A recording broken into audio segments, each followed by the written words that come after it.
जिस बेशर्मी से यह शख्स झूठ बोलता है।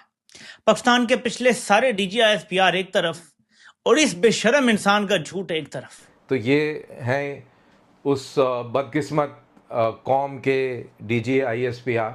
इनसे पूछें कि इनकी अम्मी की अम्मी की अम्मी की अम्मी की अम्मी कौन थी। हमारा डीएनए बिल्कुल इंडियन है। अब अगर हमारे यहाँ के लोग उठकर सिर्फ भारत के साथ लड़ाई करने के लिए या अपना डिफेंस बजट बढ़ाने के लिए अगर ये कह देते हैं कि हमारा डीएनए इंडियन नहीं है, तो उस पर यकीनन इनको शर्म आनी चाहिए। अफगानिस्तान तालिबान कहता है कि हमारा डीएनए हिंदुस्तान के लोगों से मिलता है। भाई डीएनए तो मिलता है, इनका भी तो मिलता है। दुनिया की सबसे बदनाम जो मिनिस्ट्री ऑफ डिसइंफॉर्मेशन है, जिसका नाम ही होना चाहिए ministry of disinformation and propaganda, यानी इस्लामाबाद की so called ministry of information, उसने अल जजीरा को पाकिस्तान में ब्लॉक कर दिया। मांग मांग कर बर्बाद हो चुके हैं। इज्जत नफ्स हमारी बुरी तरह मजरूह हो चुकी है।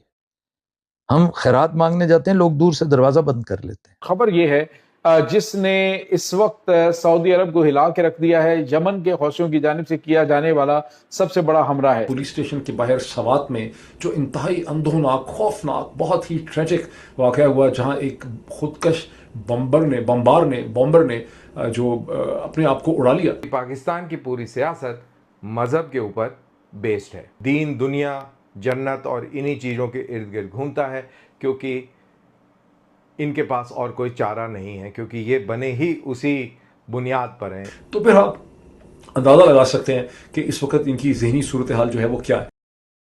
भारत और अफगानिस्तान के बीच बढ़ते हुए रिश्तों से पाकिस्तान जला भुना बैठा है। भारत और अफगान तालिबान के बीच रिश्ते गहराते चले जा रहे हैं, जिसकी वजह से पाकिस्तान चिढ़ा हुआ है। पाकिस्तान आरोप लगा रहा है कि भारत तालिबान को उसके खिलाफ मदद कर रहा है। इस मामले पर पाकिस्तानी DGISPR अहमद शरीफ के एक बयान से विवाद खड़ा हो गया। रावलपिंडी में एक प्रेस कॉन्फ्रेंस के दौरान अहमद चौधरी से हाल ही में अफगान तालिबान के मंत्री द्वारा भारत और अफगानिस्तान के एक डीएनए के बारे में सवाल पूछा गया। आपको यहां बता दें कि अफगानिस्तान से लेकर इंडोनेशिया तक कई लोग अपने ओरिजिन को भारत से मानते हैं। पाकिस्तान ही 1947 के बाद से अपने ओरिजिन की कहानियां लोगों को सुनाता है। शुरुआत में यह अपने आप को अरब के वंशज बताते थे। बाद में जब अरबों ने इस बात को अस्वीकार कर दिया, तो फिर यह तुर्क में अपनी कहानी ढूंढने लगे। लेकिन असल बात यह है कि यह भी भारतीय डीएनए में शामिल हैं। अफगानिस्तान तालिबान कहता है कि हमारा डीएनए हिंदुस्तान के लोगों से मिलता है। भाई डीएनए तो मिलता है, इनका भी तो मिलता है। इनसे पूछें कि इनकी अम्मी की अम्मी की अम्मी की अम्मी की अम्मी कौन थी। वो भी आज सावन का पहला सोमवार मना रही होती हैं, आज दूध चढ़ा के आती हैं वहाँ पे। लेकिन उनकी बदकिस्मती की सेंट्रल एशिया से तुर्क लोग आए और हिंदू कुश पहाड़ पार किया उन्होंने। यहाँ पर इनके घरों को लूटा, इनकी औरतों के साथ में बहुत कुछ किया, जो कि ये लोग करते हैं। आपने देखा इस्लामिक स्टेट ने क्या गैर मुसलमानों का किया, हश्र। तो ये भी गैर मुसलमान थे, इनका भी ये हश्र हुआ। इनकी औरतों के साथ में क्या हुआ आप अंदाज़ा लगा सकते हैं। आदमियों को कत्ल कर दिया गया, औरतों को बंदी बना लिया गया और उनके साथ सब कुछ हुआ। और उसके बाद में जो जनरेशन पैदा हुई वो ये निकली।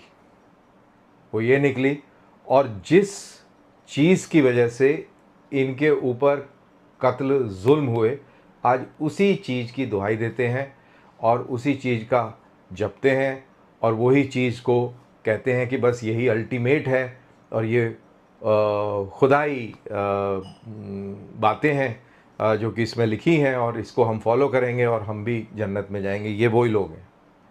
इनके ऊपर क्या हुआ, इनकी हिस्ट्री इनको मालूम ज़रूर है मन में, लेकिन हिम्मत नहीं है उस तरीके से बोलने की, क्योंकि सत्ता, सियासत ये चीज़ ही ऐसी है।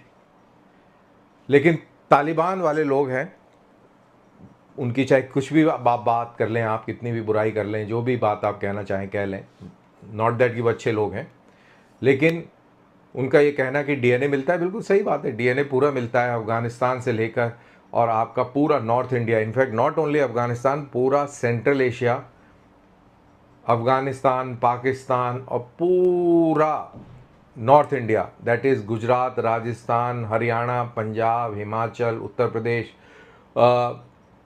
नॉर्थ मध्य प्रदेश और बिहार तक आप कह सकते हैं, यहाँ पर ये सब का डीएनए सेम है।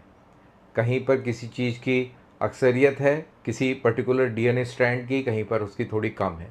जैसे जैसे पॉपुलेशन लोकल लोगों से मिली, वहाँ पे थोड़ा सा डीएनए बदली हुआ, लेकिन जो बेसिक डीएनए है वो इस पूरे इलाके का सेम है। तो डीएनए सेम है, खैर वो तो साइंस की बातें हैं, वो इनको नहीं पता होंगी, और पता भी होंगी तो बोलेंगे तो फिर वो गड़बड़ हो जाएगा। तो ये हालात है पाकिस्तान की, और सिचुएशन दिन प्रतिदिन बदतर होती जा रही है। अब इनसे पाकिस्तान ऑक्यूपाइड जम्मू और कश्मीर के अंदर जो हालात हैं उसके बारे में भी सवाल पूछा किसी पत्रकार ने, तो उन्होंने बोला कि वो सारे के सारे इंडियन हैं। तो यानी कि इनके हिसाब से इंडिया एक गाली है, बिल्कुल जैसे हमारे यहाँ पे किसी को पाकिस्तानी बोल दो तो कितना बुरा लगेगा। तो इसी तरीके से इनके यहाँ भी इसी तरीके की कहानी है।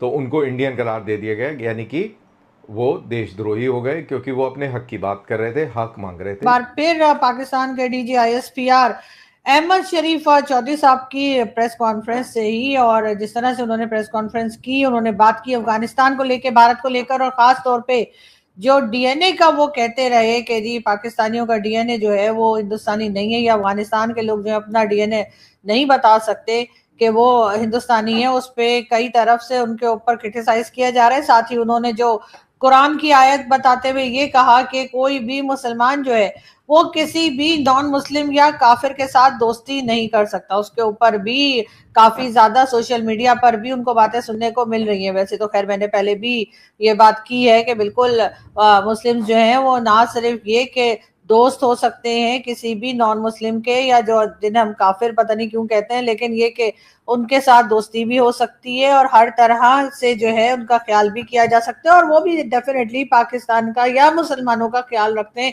और अहमद शरीफ चौधरी साहब का ये कहना डीजी ISPR साहब का कि नहीं जी दोस्ती हो ही नहीं सकती है, और अगर आप किसी भी नॉन मुस्लिम से दोस्ती करते हैं तो आप मुसलमान नहीं रहते। तो इसका मतलब है इस वक्त बहुत से पाकिस्तानी जो है मेरे समेत, उनको उन्होंने जो है वो इस्लाम से चलता फिरता कर दिया, इसलिए कि हमारे दोस्त तो हैं जो नॉन मुस्लिम भी हैं, बल्कि हिंदू भी हैं और इंडियन भी हैं और बाकी दुनिया से भी दोस्त हैं। तो मैं तो नहीं समझती कि अगर मेरी उनसे दोस्ती है तो मैं कोई नॉन मुस्लिम हो गई हूँ या मुझे कोई और खतरा है, बिल्कुल नहीं है। और वो मेरे बहुत अच्छे बहुत प्यारे दोस्त हैं और उन तमाम को ही मैं तकरीबन अपनी फैमिली ही समझती हूँ, और मुझे नहीं लगता कि मेरी तरह के लोग और नहीं होंगे। डेफिनेटली पाकिस्तान में और भी कई तरह के लोग होंगे जो यही बात करते होंगे और यही बात समझते और सोचते भी होंगे।